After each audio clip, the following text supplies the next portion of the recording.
Hey, what time is it? It's high noon.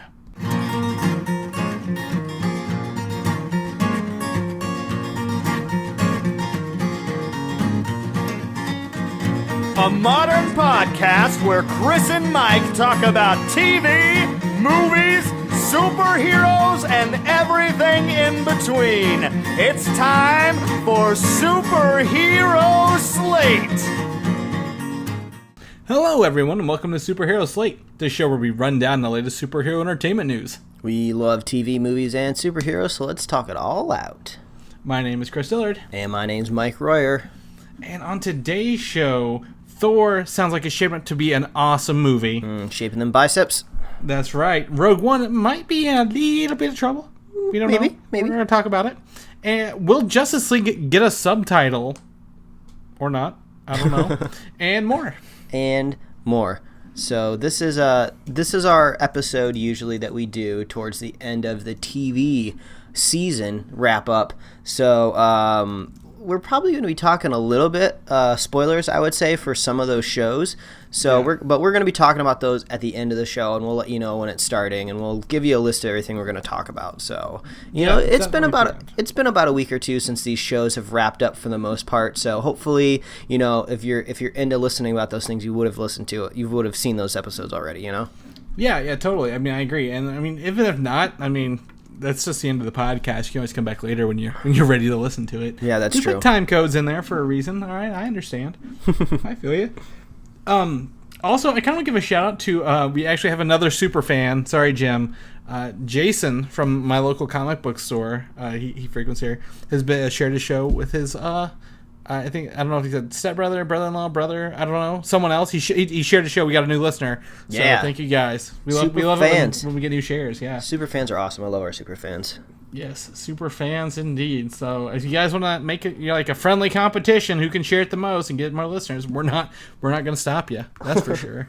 So usually at the top of the show, we try to go over kind of anything that was up this week, anything that we got down with.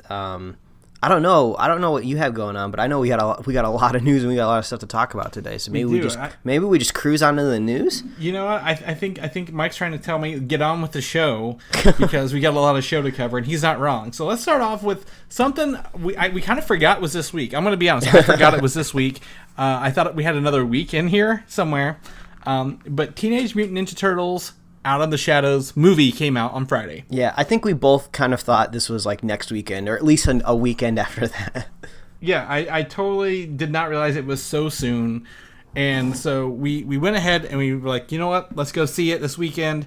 Obviously not together. We're in different states. But we went out and saw it. So let's go ahead. We're going to do a spoiler cast. So listen to our spoiler cast. But first, just real quick, Mike, what did you think of the movie? Tell us just a quick thought on it. Well, so obviously, no spoilers. You can check your feed for that second extra bonus episode of TMNT 2. But I really enjoyed this movie. I went in with the appropriate expectations for this type of movie, which is made by Nickelodeon Studios, so you're not expecting anything high caliber and like super dark and gritty. So go in with the right tone, go in knowing that probably part of your theater is going to have children in it, and you're just going to have a good time. It's a really fun movie. There's actually really good jokes in it, which is surprising. There's some really well-directed action scenes that I really enjoyed. I love the characters of the four turtles. I really like how they still have kept them like teenagers in the movie and how they act like they're not perfect heroes. That, they're trying to fit in and they're trying to grow up and grow. So I really, really liked this movie. Obviously, yes, there's parts in the movie that are kind of ridiculous, but you let them pass because the whole tone of the movie fits it. So I really enjoyed this movie. I think it's a great addition, and I never would have thought I would say I was looking forward to the next movie in this franchise. What about you? Okay, so I'm a little bit more on the other end of the spectrum because I don't have an affiliation with Turtles. I never cared about them before. Or It's not my thing. And however, I will say I like this second one more than the first movie. And this movie actually, in there, it had the potential to probably be better than most other films this year. I think it had it. However, I have to just say, I did not like whenever they started messing with another dimension. I think that's when the movie started plunging into darkness, so to speak. and it should have just gone back into the shadows. But there are really great parts. Bebop and Rocksteady, for those who are interested, loved them. Oh yeah, I love them. I was like, oh my gosh, this is entertaining. But at the same time, you're right. Like, I didn't go in here expecting to be blown away or change my world. I mean, my theater was full of children. Most of them were actually standing the whole movie, and I'm like, wow, that's impressive, kids. You can stand the whole movie. Because they couldn't see over the seat, so, I mean, it didn't bother me, because we didn't have a packed theater. But I'm not going to... I don't know. This is a rental to me. I think Netflix or Hulu or Redbox would be just fine. Don't rush out the theaters to see it from my point of view. Well, I think the greatest thing that I want to ask you right now is, did it offend you? Because that's always your opinion. That's always your measure on if a movie was really good or really bad, if it offended you. On the whole, it did not offend me. No. All right, that's what I like to hear. So. Yeah. We're obviously going to go in way more depth on our spoiler cast, so stay subscribed to us, and you'll see that pop up in your feed. And we'll go in depth, and we're going to talk about all the little stuff in this movie, because I love the little stuff in this movie. So we won't belabor the point anymore, but I would definitely recommend this movie wholeheartedly. It's just so much fun. Yeah, I would too, but not in theaters. So okay. So we kind of agree. Yeah. So great. Now let's talk about a little bit of news that kind of dropped on us this week. I had no idea this was coming. We have a bunch of Thor Ragnarok, I guess, kind of information/confirmations. I don't know what these are, but Thor Ragnarok is honestly shaping up to be the best Thor movie of the franchise. Oh, I think it's shaping up to be one of the best Marvel movies in the franchise. I'm way more excited for this than I think any Marvel movie on the docket right now, because everything that they're saying about this movie gets me so hyped. Yeah, so first off, we're going to go and say Thor is looking to find the ultimate weapon to stop Ragnarok from happening. That's his whole part of this movie. That's what he's looking to do. Mm-hmm. And that kind of, I mean, there's no, there's no previous knowledge of a story that would have this, but we don't know what he's looking for. They just refer to it as the ultimate weapon. So that's cool. We don't know what it is. That's great. I like MacGuffins that are kind of mysterious. I wonder if it's gonna be like a literal weapon that he wields, because I think we had some news or rumors that his hammer is either gonna get taken or destroyed. So I wonder, because Thor has historically had other weapons in the comics. Like, he's had axes before, and I think swords. He had a sword, like there's the eternal fire sword that he fought the fire demon Skurge with, who we thought might have been the villain in this, but I don't think he's gonna show up. But so he's had other weapons. I don't know. Maybe it could definitely be an infinity gem of some kind. If it has to be. That would be cool. I would actually like that idea. Maybe he has to get that gem, stick it into something or use it, and then going into the Infinity War, Thor can show up and tell all these Earthlings hey, I know what these gems do. They're a bad deal. But also, I could see this kind of being a Fifth Element type of deal, where we all think it's like a thing or an object, but it's actually like a person. So love is it's the power of love will stop Ragnarok. But either way, this is that I like this idea. No, I do too. I think that's great. I think that's he needs a journey to go find something rather than save somebody. I think that'll help him out. Next, the best bit of news here: the Grandmaster will lead into a Planet Hulk kind of reference film. Yes, I think. So, are you saying that? What do you mean lead into it? They're just going to kind of reference Planet Hulk in this movie? So it will. This movie will become Planet Hulk, but it's not going to be like the comic book or the movie Planet Hulk. So the Grandmaster will, I imagine, it's kind of like Gladiator. The Grandmaster will be the one. He's like, I have picked all these strong people from across the universe to combat in these gladiatorial arenas. Mm-hmm. And Thor will be one of them. Probably end up there. He will find the Hulk there. They said he will have his shoulder pads. Okay, the one-arm shoulder pads that we saw in Planet Hulk. I mean, I think the Grandmaster is a great addition and really sets this up to give us a Planet Hulk movie without saying, hey, this is Planet Hulk, wink, wink. Yeah, and Planet Hulk was in the name. It was a planet. And I believe this is probably just going to be a realm. Because I think it sounds like Thor is going to be jumping around different realms, doing a quest, if you will. And he'll probably come across this. And I think that's a really cool idea. This is the best way to do Planet Hulk, because I don't think it would work any other way as a standalone. I honestly don't know if we're ever going to get a standalone Hulk movie after we had that first one. So he's a good addition to movies, and we've talked about how these Marvel movies going forward won't just have one character in them anymore, unless it's like a beginning origin story. They're going to be teaming up for basically the rest of Infinity, Yeah, so, and also, the Hulk rights are all messy because Universal still holds the Hulk rights. That's why you don't see it in any of the box sets for Avengers. Paramount didn't help distribute it, so Universal still has distribution rights, and that's kind of a weird thing. And like, rather than trying to get Universal involved and make those things work out, they're just like, let's make it Planet Hulk, but call it Thor. All right, we're just gonna circumvent you guys. Yeah, so that's really awesome. Another bit of news, which I think ties to this gladiatorial arena thing, is Thor rumored to have a shaved head for the film. Oh, wow. And probably kind of like Skurge. I imagine Skurge is going to be the number one gladiator on this realm. I don't think we're going to see him as if we normally see him, but I think he'll be the number one gladiator. And the Hulk and Thor will have to, either team up with him or take him down along the way. I can guarantee one thing that happens when we walk out of this movie. We're gonna feel like tiny little men, just like when you came out of a screening of 300, and you're just like, so this is what you do. You plan to see this movie like maybe during the day, and then right afterwards just go right to the gym. Yeah, no, I'm gonna go home and just eat ice cream and cry. All the testosterone will just be too much. This will be a manly film, a manly Marvel film.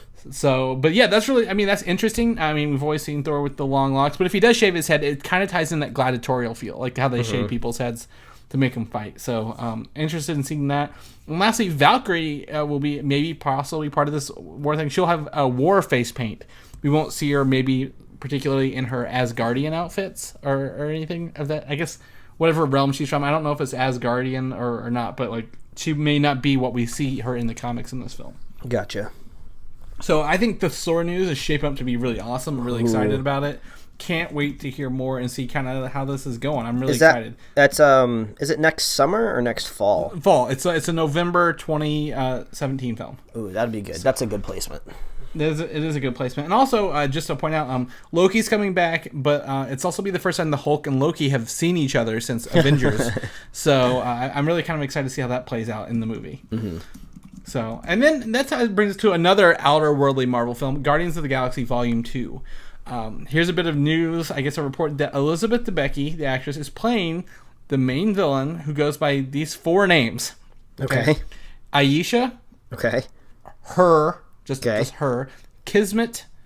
And Paragon. And we've reported on Paragon before. Yeah, I was going to say, that sounded familiar.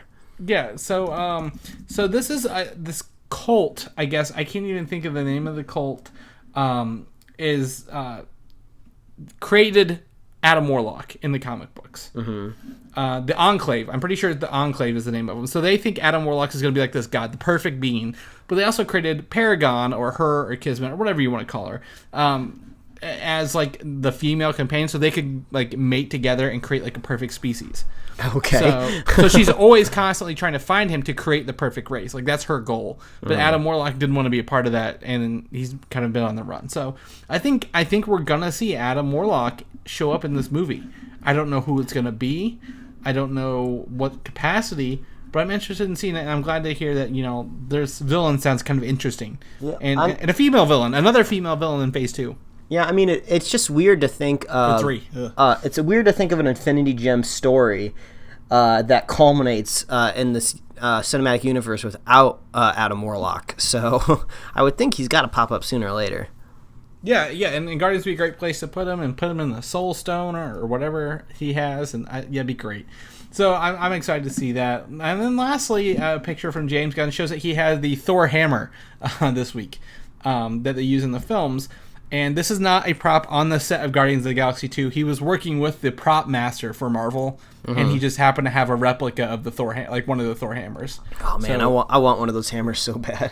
That's a big hammer. Like I didn't realize how large it was until you see this guy about the size of us holding it. I'm like, well, I guess if you set that down, I probably wouldn't be able to move it. I've got that house cat physicality, as house cat physicality. That's right. yeah, a physique, I guess is the right word. So I mean, this is a confirmation. James Gunn says Thor is not in Guardians of the Galaxy 2. However, maybe he'll be in a post-credit scene.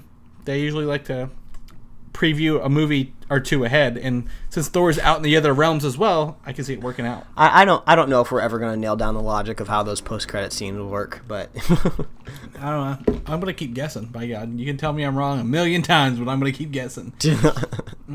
Oh well, let's move on to something else. I guess this has some ties to the Kree, which were in Guardians of the Galaxy Volume 2, Captain Marvel. Okay, there are rumors, reports that Brie Larson is in early talks to play Captain Marvel, the character. So does this mean that whole like director and actor for the character connection with the same name was just kind of bullshit, or maybe it was at one point in time and then deals fell through? Yeah, so maybe one of the top contenders could have had the same name, and this might be the one they went with. Also, Brie Larson, her full name is Brienne, so maybe there's a director out there with Brienne in the name. Maybe. So I guess the thing I want to ask you is Brie Larson or Emily Blunt, which one do you think would make a better Captain Marvel? Brie Larson. Yeah? You think so? I mean, take a look at her. I think she's got a more physique of Captain Marvel. I think she's got I think she's a better actress. Maybe Emily Blunt just kind of takes a bunch of things. Like, she's kind of out in the forefront of everything. She just takes a bunch of roles, it seems like, trying to find something for her. And, again, she's done some great things, but I just don't see her... I just don't see Emily Blunt being her anymore. Like, so this is totally just off of the impressions that I have in my head of these actors. So Brie Larson... I'm just imagining she has a much smaller form. Like, I imagine her being like short and small, because I think I remember a TV show I watched her in on Netflix. I don't remember the name of the show, but she was like the daughter, so she was just like, I think she was like maybe 20 or something. She's just like a really tiny person. And then the last time I remember thinking of Emily Blunt, she's like freaking in Live, Die, Repeat, and she's like, you know, killing like robots and stuff in like a big beefy armor. So I'm just trying to think, like, Emily Blunt still feels more like big hero action star to me. But at the same time, I know for a fact that Brie Larson is an amazing actor. She will kill any script that you put down in front of her. So it's just kind of like, maybe I just got the visuals wrong in my head. And I have a feeling a lot of other people out there might have the same type of impression, because Brie Larson hasn't really been in any action flicks as far as I know. So all I know is she would kill anything that she had to read off paper. That's for sure. So hopefully, I don't know, maybe she's gonna start bulking up or something. I don't know. She's gonna start hitting the gym. Go check out her Instagram. If she suddenly starts joining CrossFit, that means that she probably got the role. Yeah. So I mean, the thing is, I mean, Emily Blunt to me is no more. I know her more from her Disney movies, more than Live, Die, Repeat. Like, she just joined Mary Poppins as Mary Poppins. And to me, I don't know. Maybe just looking at the pictures online, she's a little smaller to me, but I don't know. I think I have the other mindset, that Emily Blunt is more, I guess, Disney friendly, whereas the other one's maybe more action friendly. But I could be totally wrong. So let us know what you think of who should be Captain Marvel. But Brie Larson is the report, so it's really talk. The directors in line for Captain Marvel right now, front runners are Jennifer Kent, according to the same report, who did The Babadook, which is a horror movie, and Nikki Caro, who was in McFarlane USA. I have no idea what McFarlane USA is, but The Babadook sounds like something that's up Marvel's alley, because I believe they've done this before, or at least a lot of other big studios out there have done this before, where you hire up like horror movie directors, you know, because they're good with small budgets, and then you promote them to the big leagues, like these big action summer movies. It seemed to have worked out. Didn't Justin Lin, Fast and Furious, and the next Star Trek movie, wasn't he a horror movie director before?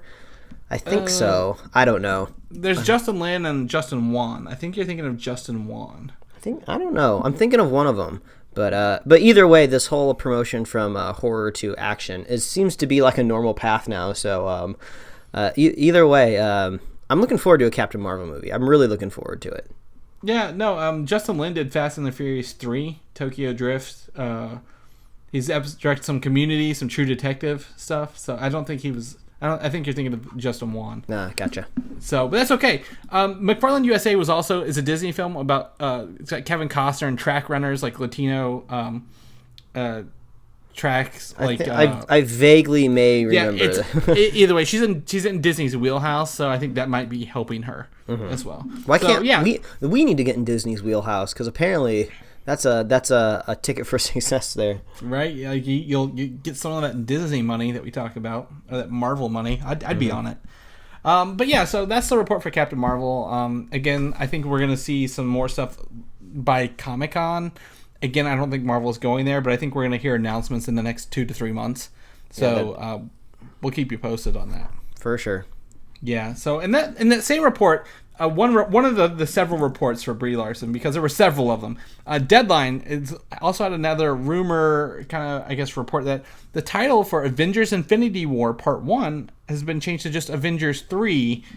However, that might just be an internal thing, and they could totally have it wrong, because only one source reported that, whereas all the other ones just had the regular Brie Larson. Yeah, I was gonna say that'd be a horrible name change. I have a feeling somebody just referred to the movie off the cuff to some reporter as Avengers 3, and they're just like, "Oh, is that what it's called?" Just like, no, title's still working. They probably said third Avengers film and just freaked out and like, "Oh, Avengers 3," because Marvel, every movie they have, they've had a subtitle. Mm-hmm. The only ones that haven't are Iron Man and Guardians of the Galaxy.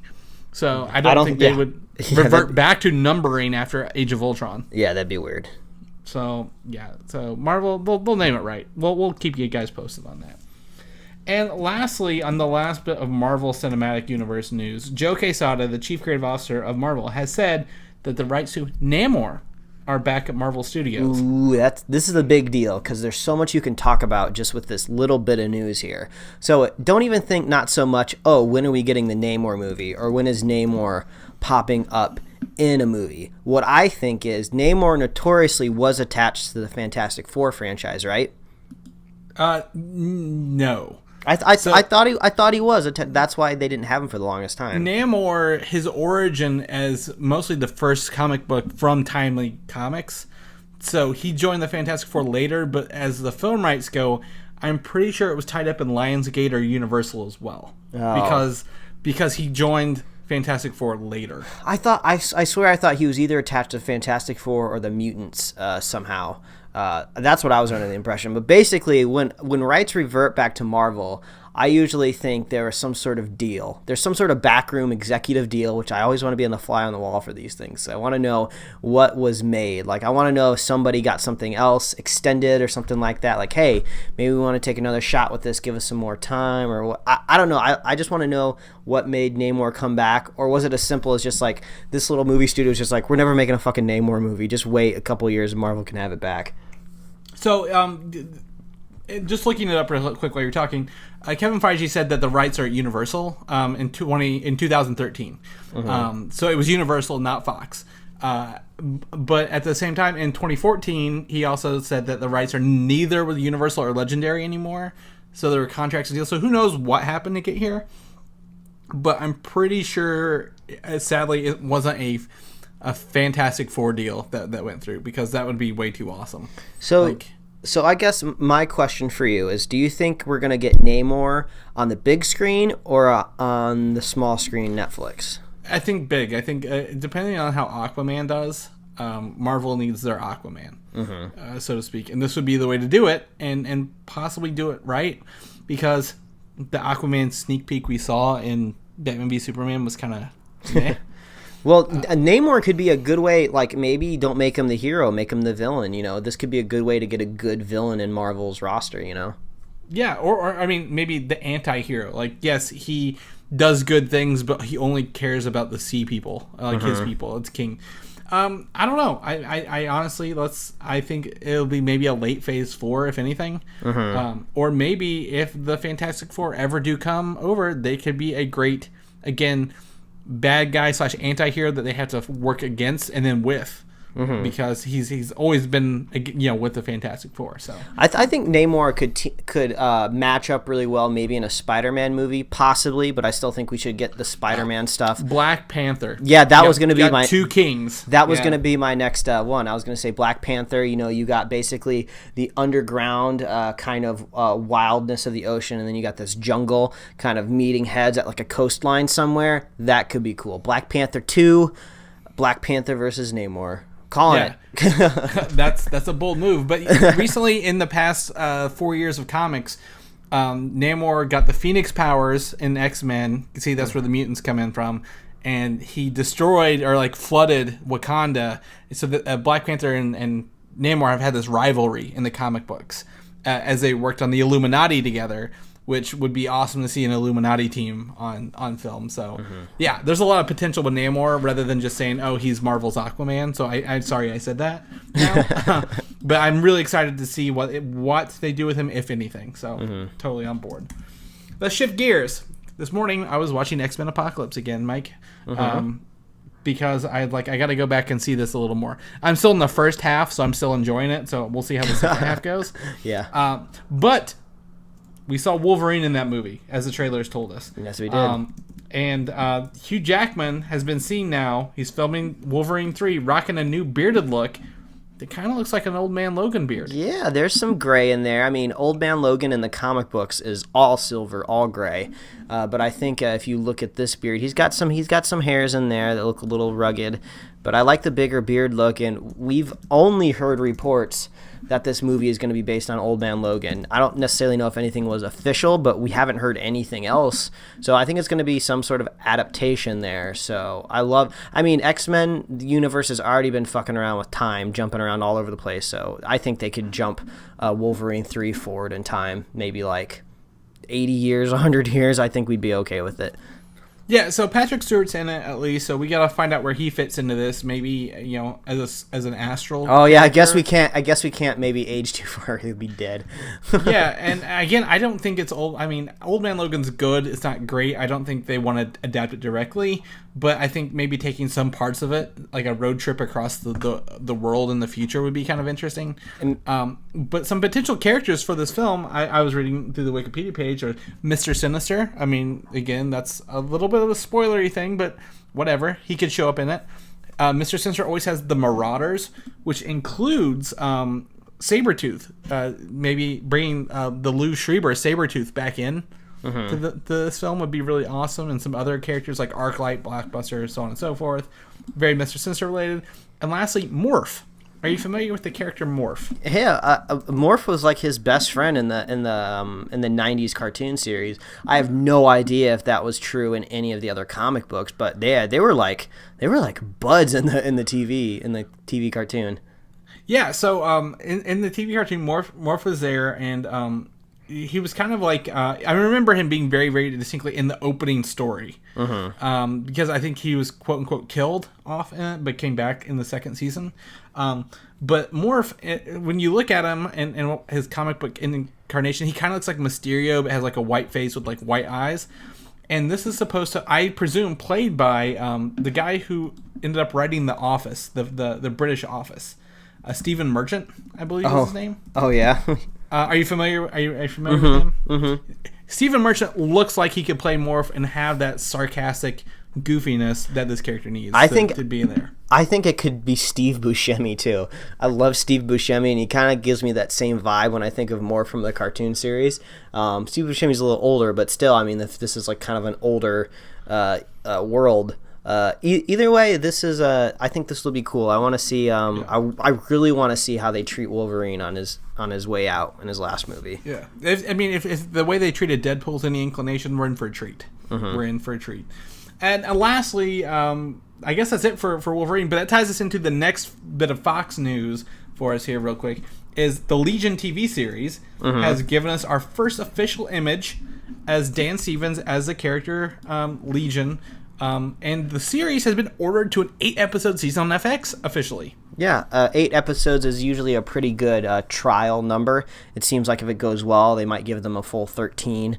Maybe go crazy, a whole like 23. I don't know if that would happen. But the first official image isn't exactly anything mind-blowing. But I just like the idea of like kind of X-Men TV shows. So we'll kind of see how that goes. It's funny you mentioned the phrase "go crazy" because Legion is known for having multiple personalities and gaining the powers of those personalities that he has in his head. So that's really awesome. I'm glad to see. I think Legion. I think a Fox TV show would be great. An X-Men TV show. We don't know how close that'll tie in there, but it's cool. I'm more curious than excited. That's for sure. Yeah, I'm a little excited simply because this is an official partnership with Marvel TV. Oh. So the people who've been doing Marvel TV are working, like they're not in the part of the production, but they're working with the team to help make this happen. It's not Fox and FX are going off on their own. Like Marvel TV is working with them to make sure it's something great and awesome. No. So, no, we won't see this show up in Agents of S.H.I.E.L.D., so don't get your hopes up. I see those wheels turning And well, I'm pretty sure this is going to be like a period show, isn't it? Oh no, that's the Legion. That's the Hellfire Club. Oh yeah, that's right. I can't keep this stuff straight. That's fine. Hellfire Club's kind of on the back burner, no pun intended. But Legion is moving on forward, so we'll go with that. Now, this is probably some of the most interesting news of the week here. Rogue One, a Star Wars story, has been flooding my news feed all week long. And it's been up, it's been down. So here's the first report, the first rumor, so to speak, is that Disney is unhappy with Rogue One in its current state. The film was considered in quote-unquote crisis, and expensive, massive reshoots were demanded. Yeah, so what I have heard from the rumor mill, obviously, who knows if any of this is substantiated, because we kind of went through this similar type of rumor with Suicide Squad, where everyone thought they were trying to add, like, more jokes or something like that. And then it's like, no, now they're trying to add more action. But then everyone is freaking out. But then, as you calmly and rightfully told everybody when that came up, is movies always get reshoots. It's not newsworthy to say a movie is going through reshoots, because that always happens pretty much no matter what. But from what I hear is Disney wants this to be a little bit more lighthearted, while the movie right now feels more like a war film, which I would like to keep it that way. Like, you know. Yeah. So, I mean, the updated report, and this has been, confirmed by many, many other sources at this point, is that reshoots are for a cameo of a classic character, very, very under, I guess, cover here, and we'll talk about this in a little bit, and that the first cut of the film was serious in tone, like you said, like a war film, and this is one to help inject some classic feel into it. And I don't know how much classic feel we need into this, because I want this to be separate, because this is not a main storyline film. It's a Star Wars story. It's an offshoot. It's its own little thing, and I think they should really let the director fit their own tone into these movies to really pick, out a little sliver of Star Wars and like make it their own. Yeah, I mean, but that's what we've proven with Marvel. Every time they put out a new movie, it's a different tone, it's a different style of film, and that tends to work out for them really well. But internally, this is not a negative experience. No one is upset at this movie because the reshoots are including Christopher McQuarrie's script, who was actually writing a new script while the filming was going on, so they can meet their deadline. Okay. So essentially, like, Disney was okay with the first script, but they got this Christopher McQuarrie guy to come in and write on top of that, kind of like maybe flesh it out, make it a little better, punching up a little bit. Yeah. So these reshoots are to adapt previously shot scenes to the new ones, and then focus on this important character, this classic character that I mentioned earlier. Either way, I think probably every outlet out there is probably blowing this out of proportions. I think some people are just like, oh, Disney, you don't know what you're doing. Oh, this is crazy. This is, this movie's going to be bad. Like, what were they think? Like, none of that. I think this is all way probably overblown, but I'm hoping that this stuff doesn't stick into the back of my brain when I go see the movie, because I like to go in not like with this information that kind of like, oh, is this the character they added? This character that I don't like in this scene? Like, oh, why would they do that? Then it ruins my movie experience. Hopefully, I don't think that's going to be the case, but I think this is probably a little bit overblown. Yeah, definitely. I definitely agree. Everyone always gets excited for Star Wars films, as we see. And the last bit of news is that even if with all these reshoots, I think they say 8 weeks of reshoots, and J.J. Abrams was actually involved to help kind of oversee some stuff for some reason. I don't fucking know why, because he doesn't need to be there. Get him out while the getting's good. But the film will still be under budget. Like, it'll still be at budget. Like, this is not like a blowing the film up out of budget kind of reshoot. So totally normal. If they planned on this and this is how it was going to be, great. Let them do it. Have some fun with it. Make a movie that we'll all enjoy and throw our money at happily. So this is just totally anecdotal here that I want to point out, and I really shouldn't consider myself to be anywhere in line with these people that make Star Wars movies, but I have been in the creative industry for a while, and I've always had work that I've submitted to higher ups bosses that maybe are not super creative. And I've sometimes been mad at the feedback they've given me, but after I've adapted it, most of the time, my work usually comes out to be better. So think of it this way, like if people inside the movie who are making it are happy, then executives are saying, hey, we want to change this. It doesn't necessarily mean it's going to be bad. We still could get a better movie because of this. Yeah, so again, they haven't fired the director. This isn't a Fantastic Four tire fire, as Mike would probably say. Tire fire. Yeah, so we're totally fine. I think again, news reports are blown out of proportion. We're totally good. Which brings us to the next point. The Han Solo film begins production in early 2017 for a 2018 release. All right. And I think this is the character. What do you mean? I think the young Han Solo is the character they're adding into a Star Wars story. Oh, okay. You said that. I was expecting, like, are you trying to pop up, like, a picture on my screen or something like that? Nope. Oh, okay. Nope. This is the character. They've officially cast him now, and I think this will be the one we see. What do you think, Mike? Well, so Rogue One, timeline-wise, it's got to be within a couple years of the first Star Wars movie, right? It's the same day, pretty much, because it leads up to 10 minutes before they give the plans to the princess. Yeah, so, but if they're adding this you mean they're going to add Harrison Ford to Rogue One? Because I don't think the age works out. I think they'd have to age up the Han Solo character, right? And that's maybe what age I'm him saying. Back down. They're going to use the Eldon Ehrenreich character and maybe age him up a little bit. I mean, they've shown they can de-age and re-age people all the time. Yeah, I guess that's true. I mean, Marvel and Disney basically just do that for fun in movies. I feel like now. If I could add any character to it, I think that's the one they're going to add because they now have him cast.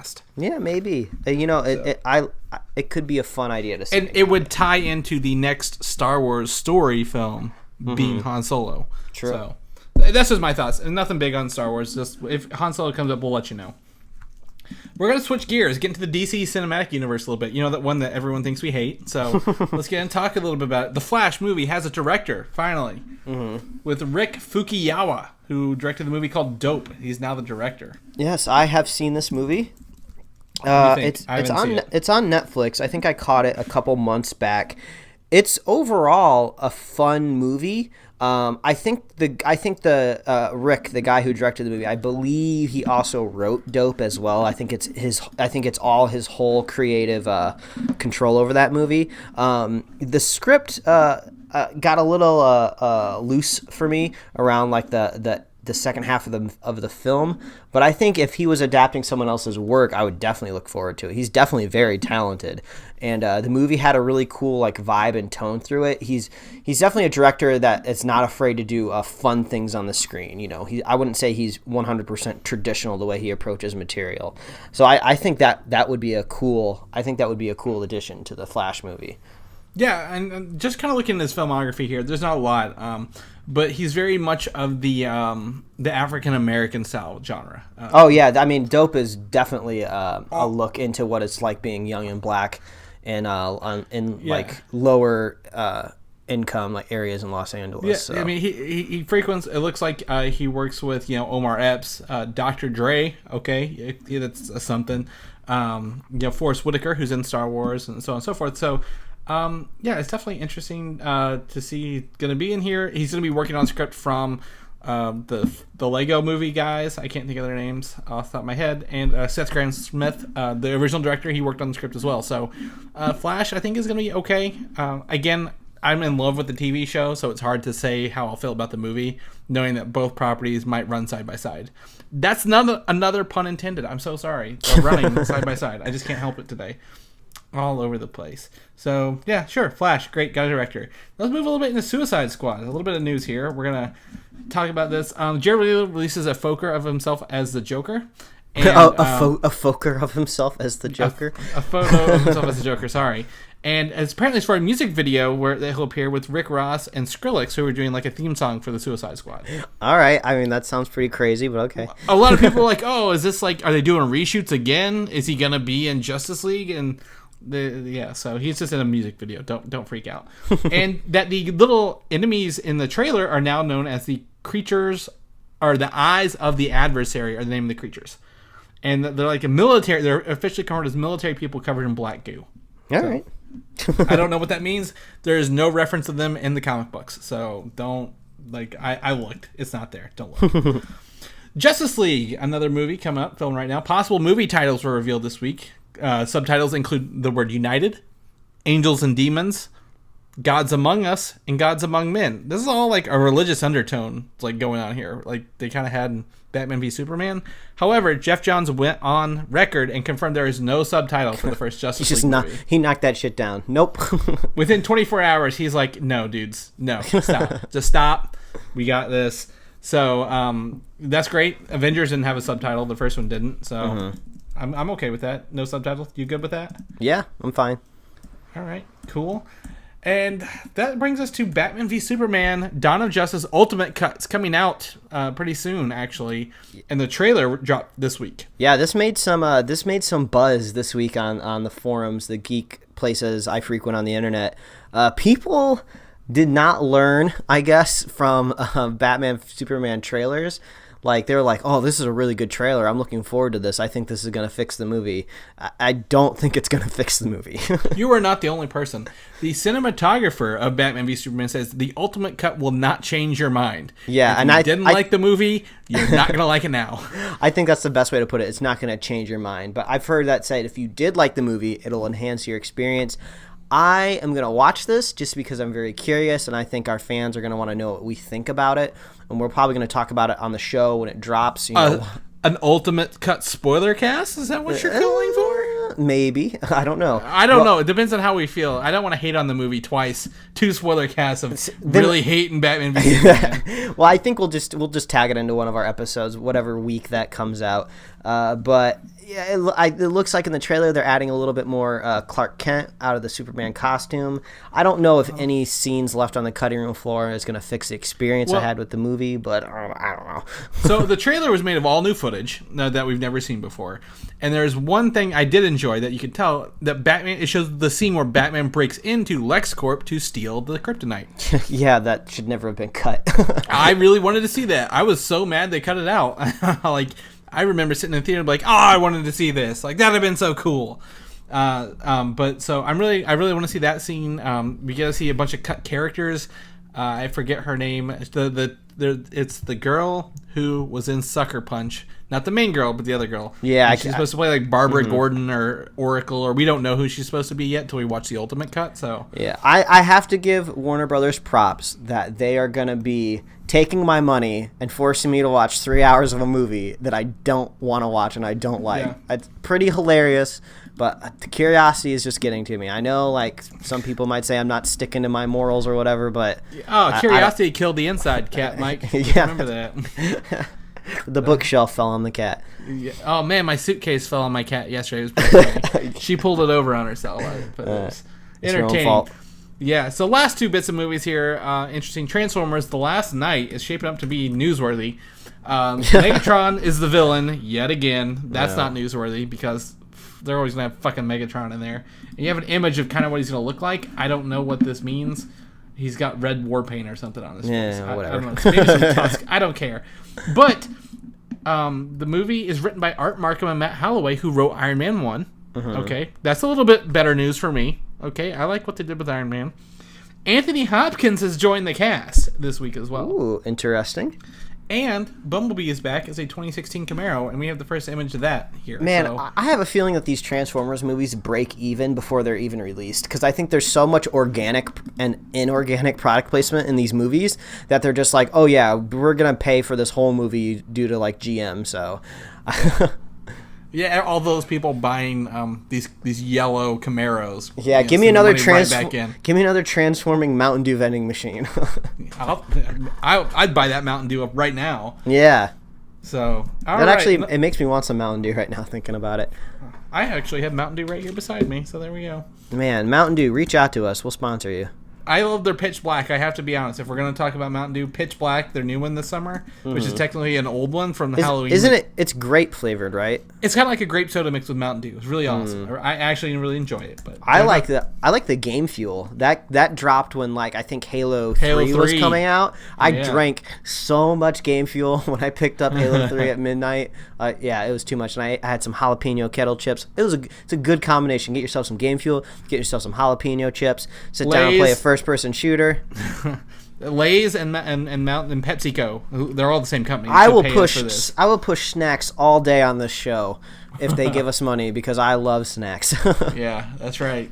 And on this episode of Superhero Slate, you can enjoy it with a pairing of Mountain Dew Baja Blast and salt and vinegar Lay's. Oh, so, God. Not the salt and vinegar. I'm not pushing that. Oh, those are mine. You back off. All right, last bit of news here. We can get to this. Doc Savage, technically the first superhero character, is getting a movie, and The Rock has been cast as Doc Savage. What can't the Rock do? It's true. He's in a lot of things right now. That character's name is actually Clark Savage, and this was before Superman. So Superman stole a lot of stuff from Doc Savage, and the movie will be written and possibly directed by Shane Black as well. I think that's crazy. I like the idea of Shane Black going like, okay, I'm making basically the OG superhero movie. I think that could be fun. Yeah, so there we go. That's our news. We get our news done. Yeah, we had to go lightning fast to cram all that stuff in. Yeah, that's a lot. We could probably make 2 hours out of that easy, knowing us, because we won't shut up. But now let's get on to the TV recap section. All right. Yeah, it's been a long time coming. About a year ago, we kind of wrapped up the TV shows that happened during that previous year. So we're going to be talking about basically anything that constitutes as a superhero or comic book show. So if there's anything that you're behind on, you might want to pause this and maybe come back to it later. But yeah, I think we're going to kind of do like some mini reviews for the shows that we watched this year. Yeah, or shows that we don't watch. Because, I mean, honestly, I may not watch some of these shows, but I do follow them on their news articles, like recaps, pretty religiously. Because I like to say in the news, and we'll talk about that as we come across them. So first up, Agent Carter. Okay, I think we're sad to see it go. Season 3 may not come around. We gotta let it go, guys. But season 2, extended by two episodes, 10 episodes, wasn't nearly as strong as the first season. However, I really liked it still. Yeah. Well, you know what? I really like the idea that you came up with. I think you brought it up last week. You said you'd like one more Agent Carter one shot to wrap up the story. I think it would be kind of cool if we got a Netflix movie, an Agent Carter Netflix movie that wrapped up the storyline. Give us like an hour and 45 minutes of more of Agent Carter, kind of put it into like a film arc script. It can be lower budget, because we're obviously not delivering it to the big screen, but I think that'd be a nice way to wrap up Agent Carter. I love Haley Atwell. She's so infectious to watch her on the screen, so I'd love to see her come back as Agent Carter one more time. Yeah, definitely. Some of the highlights of the season, I think, were definitely the Dominic Cooper as Howard Stark showing up. Always loved it when he showed up on screen. Jarvis was always fun, and meeting Jarvis's wife was interesting. Dottie returning again as like one of the original Black Widows. Really, really good season. It's hard for me to actually kind of like talk about this. There's the black goo, the dark matter, I think it was. And some of it was really cool. The effects were better, I think, this season. They kind of went a little all out. But at the same time, I think 10 episodes and ending on a cliffhanger was a bad mistake.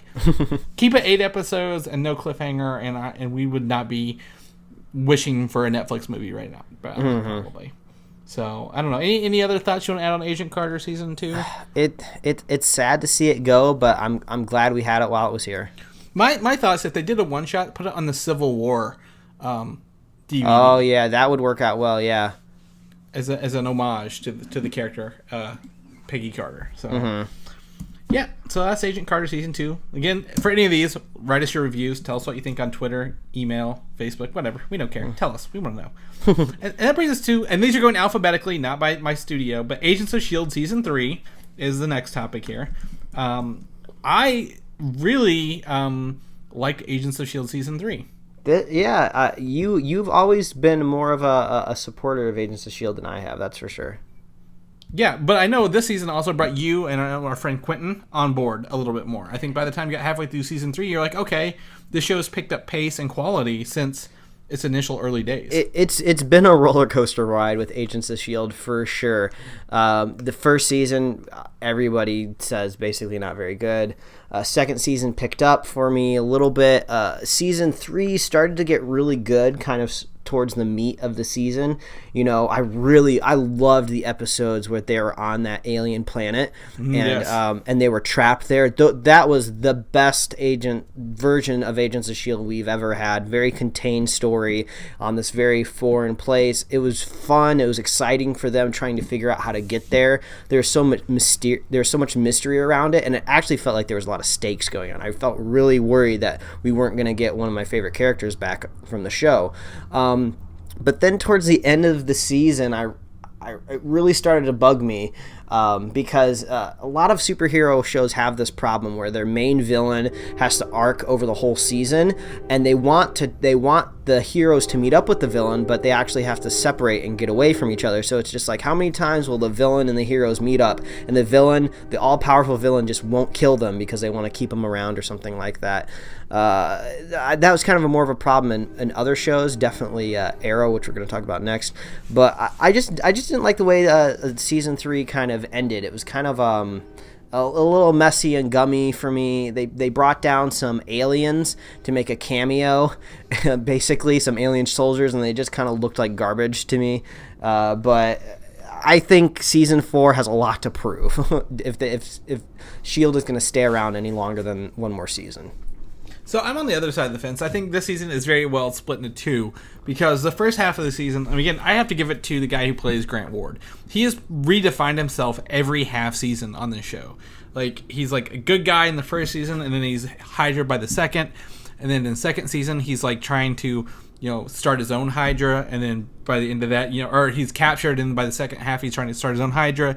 In this one, he's, trying to kind of fill in, like, find Strucker stuff and become a new leader of Hydra, and then he's Hive the rest of the season. The way that guy reinvented himself every half season, amazing. And again, spoilers, we talked about this, but I'm sad, again, I don't think the deaths at the end were worth it. Like, Lincoln dying didn't really affect me as much as, a character who'd been on the show the whole time. Yeah, exactly. So I didn't like that, but I think the guy who was in The Mummy being added to the show is a really great addition, and his life model decoys. Oh, gotcha. I was like, The Mummy. Yeah. I thought the addition of me and my wife just call him a la cuisine because he's the guy that's an Iron Chef that presents the secret ingredient, the host of the show. He played the guy with telekinesis. On the show. The metal, kind of like the metal kind of control. He was a good addition. And I'm giving so much props to this show when it comes to the reveal of what Hive really looked like in that last episode. That was some top quality TV computer effects. Like they saved all of their budget to give those couple seconds of Hive talking to Lincoln in that shield plane. Like it looked amazing, and it kind of did. It was like a double-edged sword. Like it looked amazing, but I was just like, oh man, if he was like that the entire show, obviously they don't have the budget for that. But if he was like that in every scene, holy crap, that would have really changed my opinion of the show, I think. Yeah, there's a lot of good Inhumans references I found in this season, and I really enjoy that because I like Inhumans. But at the same time, the whole season premise was Secret Warriors, and we didn't get no fucking Secret Warriors. So, true. That was the biggest, worst subtitle in the world. So I'm looking forward to next season with LMDs and Ada and see kind of how that goes. Yeah, I really like that idea. Like they kind of touched on that a little bit a couple episodes before the season ended, and I was just like, ooh, I think, this might be where they go in the next season. And I like the idea of like body modifications and like tweaking like the human anatomy. I think that'll be really fun. Yeah, I agree. Totally on board with that. So season 3, good. Maybe not the best, but I think better than the show we're about to talk about, Arrow season 4. Oh God, I think I have a little bit to say here. Go for it. We know I don't watch Arrow religiously. So go on and lay it on us, Mike. What do you think of Arrow? So typically most TV shows, I watch in a vacuum. So the only people I really bounce off talking about it with is usually my wife, and she doesn't watch Arrow. We just watch Flash together. So basically, I had no feedback with Arrow. My only opinion was just with me watching it because I don't usually go online and see what people are saying, and I'm not talking to anybody at the water cooler at the office about Arrow. So I'm just like, I'm going through this season. I'm just like, man, this is just this is just does not seem very good. I mean, has it always been like this? And maybe like the wealth of really good TV shows is just really making this look bad now. And then towards the end of the season, I was just like, okay, I got to see what other people are saying. And then I finally head on over to the Arrow subreddit, and everybody is trashing this show. I'm just like, okay, I'm not the only one. This show has declined so bad in this season. They basically have made Felicity the main character of the show. People just have these ridiculous ideas of like responsibility and what's right and what's wrong. And like the Arrow isn't even the lead of his own show anymore. The flashback scenes, which were really integral to the first couple seasons of the show, are just seem kind of like an afterthought in this season, almost to the point is it's just better not to have them. And you really feel the stretch of trying to make 23 episodes here. I don't remember the name of the actor who plays the main villain in this season. Neil McDonough. Yeah, he was an exceptional actor. He played the role very, very well with what they gave him, but it just was not very good. This is the example of just like how many times will the all-powerful villain that the heroes can't beat, how many times will he decide not to kill them just for the shits and giggles? Like there's so many times like where they're like face to face and he's all powerful, he can easily kill him, but he's just like, no, I'm just gonna keep him around because it makes things more fun. That just didn't work. And even in the show, the characters end up like inadvertently killing the bad guy's family, and he's just like, well, yeah, you idiot, you had like 8 opportunities to kill all of these people, and your master plan would have gone so much easier. It just makes no sense, and it's a whole mess. And yeah, I don't think there's a lot of people out there that are excited for season 5 of Arrow. Well, one of the funny things is, a big report is, once the season finale aired, they changed the Arrow subreddit to Daredevil. Yeah, the Arrow subreddit people changed it to Daredevil because they were just so mad at the show. Yeah, they were just like, we're not going to talk about this. We're going to talk about a good superhero show. And 2 weeks later, it is still Daredevil. I guess, or maybe maybe a week later. I don't know.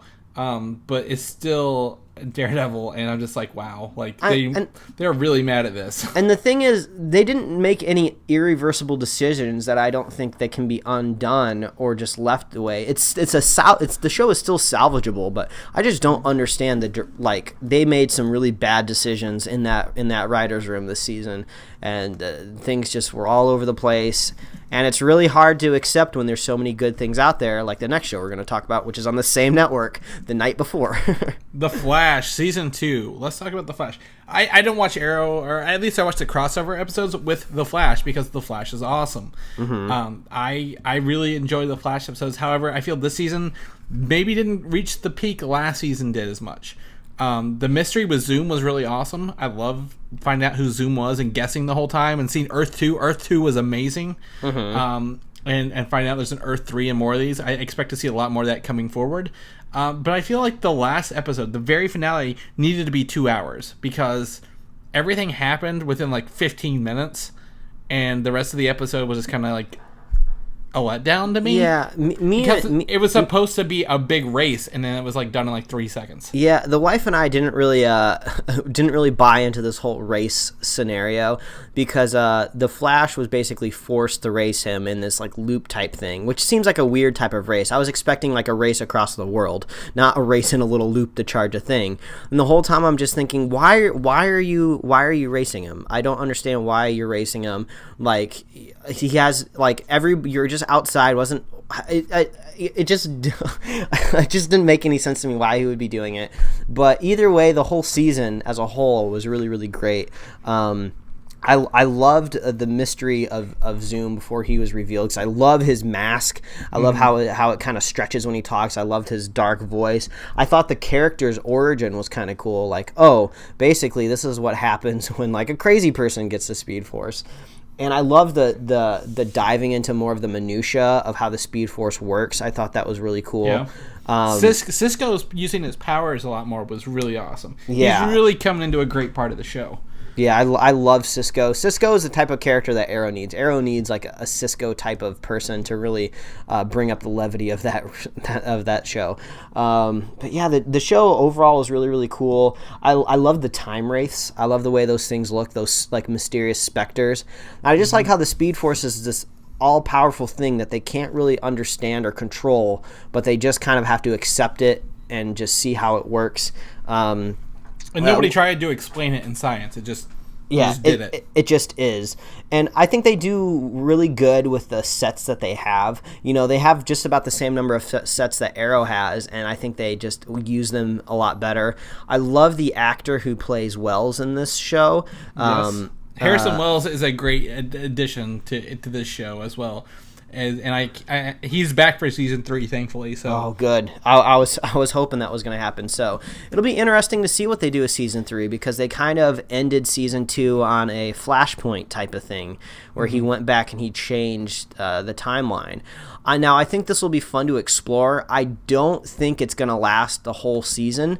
I have a feeling he'll kind of rewrite what he did after a couple episodes, and it'll go back to normal. But that will cause like a new villain to pop his head up, or her head up out of nowhere. Like, oh, you changed the Speed Force. You thought you changed everything back to the way it was, but this one little thing made a supervillain or something like that. My wife wrote a spec script for The Flash with the villain Savitar, which is a speedster with kind of like ritualistic magic that he likes to do. I think that would be kind of cool to introduce him. That might be kind of fun. Yeah, The Flash as a whole is great. I don't think it's as good as season 1, simply because the finale didn't get me much like the first one did. Yeah. But there are great points, and I think season 3, again, I'm going to tune in every Tuesday to watch it. So looking forward to that. Hopefully this doesn't go downhill like Arrow did. Yeah. Another show that got a season 2 this year is Gotham. Yeah, we weren't expecting that. No, we weren't expecting. And guess what? It's coming in season 3, so it's coming back. So Gotham, again, I talk very frequently with my Comic UI collaborator Brian Smith about Gotham. He watches it, and I read about it. I keep up, and it's doing some crazy things. I think they finally embraced the fact that this is not the Batman mythos as we've ever seen it before, because they're introducing all his villains while he's still a kid. Yeah, and there was a couple things where they kind of in season 2 kind of teased the Joker. But they didn't do it in like a normal way. Like the Joker's maybe like a virus kind of thing. They've got Hugo Strange reanimating people back to life, bringing in Azrael's characters. So reanimation from the dead is now a thing in the show. They tease Killer Croc, and at the end of the season, they tease it looks like a twin of Bruce Wayne, like maybe a brother. So there's a lot going on in Gotham now that kind of has me like, okay, they're embracing the crazy and getting us the creepy villains.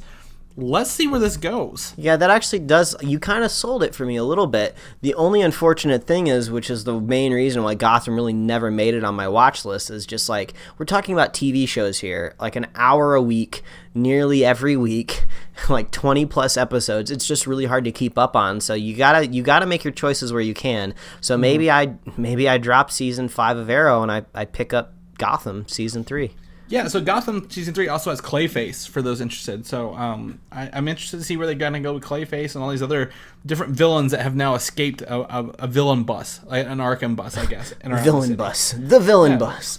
And again, Gotham was kind of running against another show we'll talk about here in a little bit. So Gotham Season 2, I think, if I could say, it sounds like it was better than Season 1, at least from my point of view. If you guys have any direct input, let us know. I'm interested to see what you guys think. Next up, did you watch Legends of Tomorrow, the spin-off series from both The Flash and Arrow? I watched a couple of the first. I think I've seen maybe 3 episodes. It was kind of fun at the beginning. It's kind of started to get not super exciting for me. I didn't really want to tune in for the next episodes.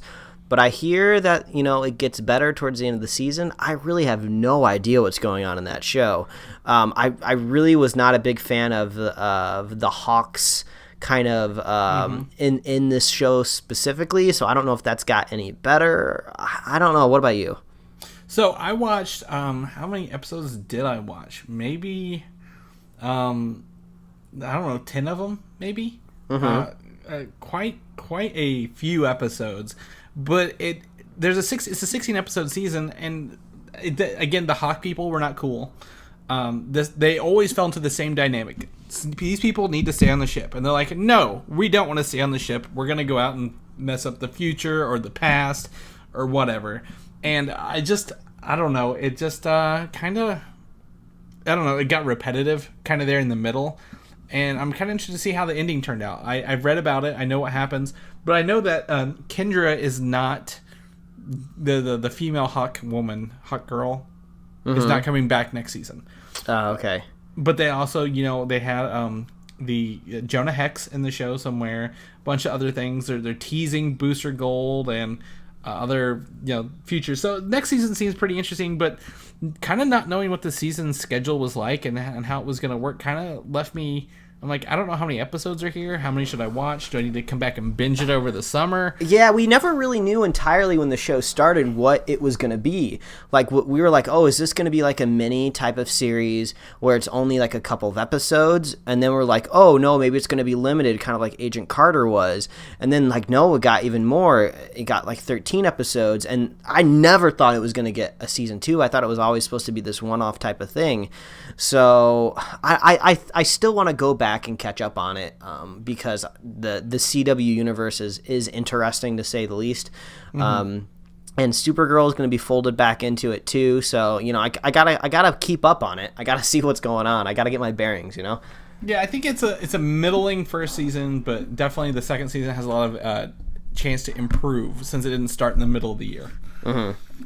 This actually, you bring us up the next thing. The newest addition to the CW universe is, in fact, Supergirl.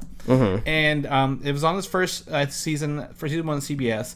I did not watch it, despite my most intentions to do so.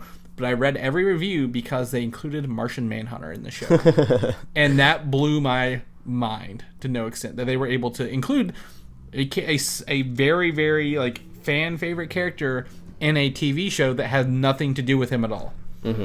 So, but now that this is being folded into the CW network, do you think they're going to, and the Flash has been to their Earth, it's another dimension, another Earth universe, how do you think they're going to fold that into the CW?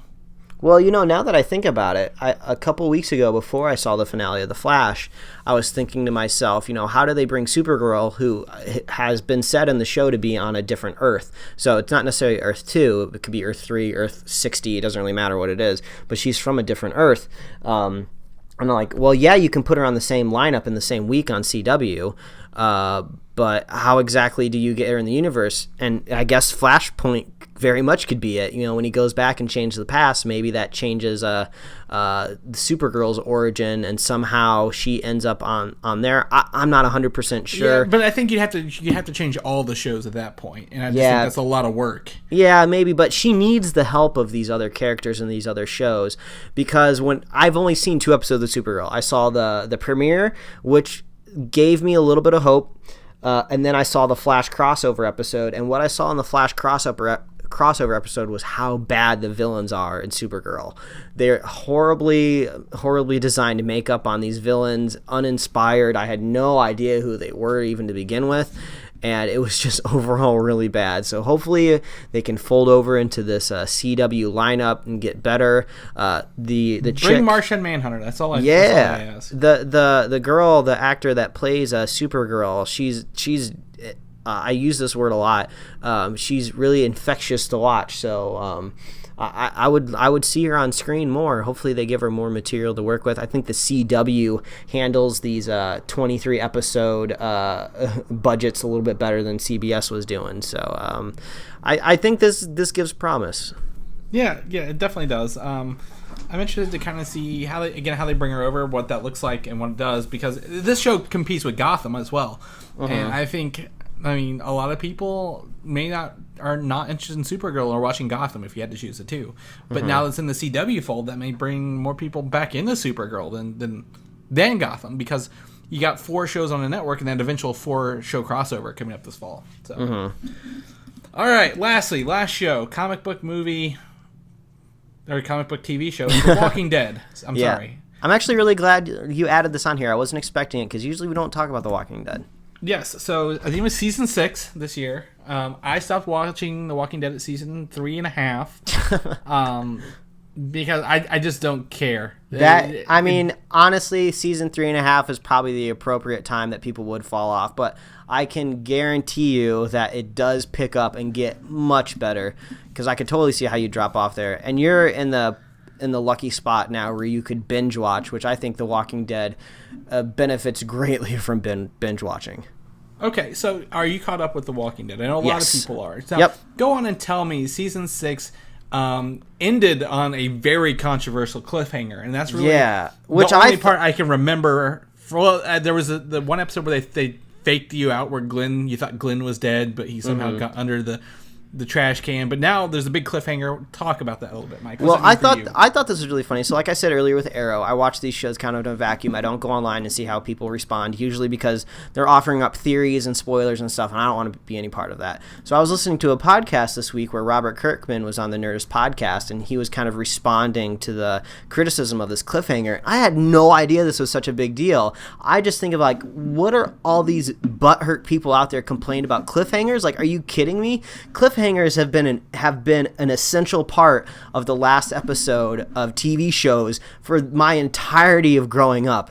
I almost expect cliffhangers, and when there isn't one, I think it's kind of sad because I like the excitement of waiting for the next season. It's like, are all of you just spoiled rot now? You're just used to binging everything and not having to wait? I thought it was absurd that people were mad that there was a cliffhanger. I just thought it was so stupid, and like Robert Kirkman and the really, really talented people that make The Walking Dead shouldn't have to put up with that garbage. So I was surprised to hear that people thought the cliffhanger ending was controversial, because the intensity of that last scene in the season finale was amazing. I was on the edge of my seat, and when the episode ended, I was just like scarred on the inside. I just looked over at my wife and I was like, what is going on? This is crazy. But you know what? I'm an adult and I have other shit to do. I can fill the time before the next season starts, because that's what normal functioning adults do. I'm sorry I'm going on a soapbox here, but if anybody wants to reach out to me and tell me that they thought the cliffhanger was a bad idea, I will take you to town. We'll take you to task. It's so stupid to complain about it.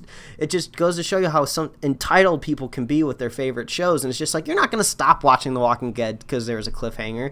You know, if you want to complain about something else, there's other things to complain about in the show. But I thought the cliffhanger thing was just stupid. But I don't know. So I'm done. Oh. What do you have to say? I probably won't watch The Walking Dead. Honestly, I download all the comic books when they come out. Number 155 was this week, by the way, for those interested. And I'm just not sold on the show. Again, I just don't care enough to rewatch The Walking Dead on my lineup. So, sorry. I think you are definitely not the only casualty when it came to that lull earlier in the series, but like if you ever get some extra time, people always say that broken leg time. If you've ever broken your leg and you're shacked up at home, I think binge watching the seasons would greatly improve your experience with the show. It might. I just don't care for zombies. Like zombie culture, I was never hooked. I get that. But I'm glad to hear like you're on board and it's getting better. And oh yeah, it's really good. It's firing on most cylinders now. I think the only season that really fired on all cylinders was the very first season, but it's got most of it. It's got most of them. Okay, cool. All right, one of the TV shows I'm not going to include on here because I don't want to talk about it right now, even though we both watched it, is Preacher. Now on AMC. The second episode is tonight. The first episode was 2 weeks ago, so I want to get 3 or 4 under our belt before we talk about it. Yeah, it'll be a nice thing to talk about during the summer. Yeah, so I mean we've already gone over our usual time anyway, so I think this is a good place to wrap it up. If we've forgotten any TV shows that you want to hear us talk about or you want to tell us about, write us, email us, tweet us, Facebook messages, whatever. Yeah. We don't care. Tell us, and we'll talk about them. Yeah, and you might be curious why we may have left off the best TV shows, which were the ones on Netflix. That's because we spoilercast those. Since those all come out all at once, we're able to watch them all at the same time and review them all at once. When you have a show that lasts over like most of the year, week by week, it's kind of, you can't really spoilercast that the way we like to do it. So you can definitely go to superheroslate.com, and that's where you can find the links to the spoilercast for Daredevil season 2. Yeah, I don't think the show was up and going quite at the time when season 1 came out, but obviously we loved it. We did. It was just a regular show. Oh, We did gotcha. not spoiler cast Daredevil Season 1. However, it is in one of our older episodes. You can find the note. The link to the exact time is on our website.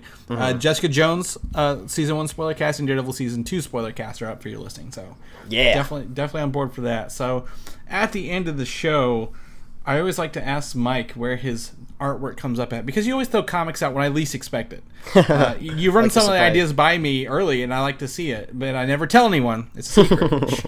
But where can people find all your great comics and artwork at, Mike? Well, people can follow me at Mike Royer Design on Twitter and Instagram, and you can read my webcomics every week at pickledcomics.com. Chris, where can they follow you? Because this is not your only nerd outlet, man. No, I write for comicui.com, and we have a Facebook and a Twitter account as well. So, but also you can find me on Twitter at Valdan, VALDAN, where I, maybe put some musings or some, if I'm irritated at someone, Musings. taking up 3 lanes of traffic trying to cut across. So, such as this week. But so in the meantime, if you want to become a super fan like Jason and Jim, I'll mention you in there. How can people become super fans, Mike? Well, as I say at the end of every episode, and especially at the end of this extra long episode, you guys got a little extra love this week. You can find us at superheroslate.com. That is the best place to find all the outlets that we put the show. We're on iTunes, YouTube, Google Play, SoundCloud, Stitcher, Tumblr. You can subscribe to us directly in your email inbox. You can like us on Facebook. You can follow us on Twitter. And if you like the show, head on over to iTunes and leave us a review. It really helps us out over there in their ranking system. And if you're a super fan of the show, we've been talking about this whole episode, just share the show with a friend and let us know. If we see it, we'll give you a shout out on the show. We love it when people share what they love with other people. So that's our episode this week. Yes, very long, very, very informative and fun and exciting. So now on to our spoiler cast. We will catch you guys on the flip side. Bye. Thanks for listening, and don't forget to subscribe. No, I took bathroom breaks. Come on now. We're civil. We're men.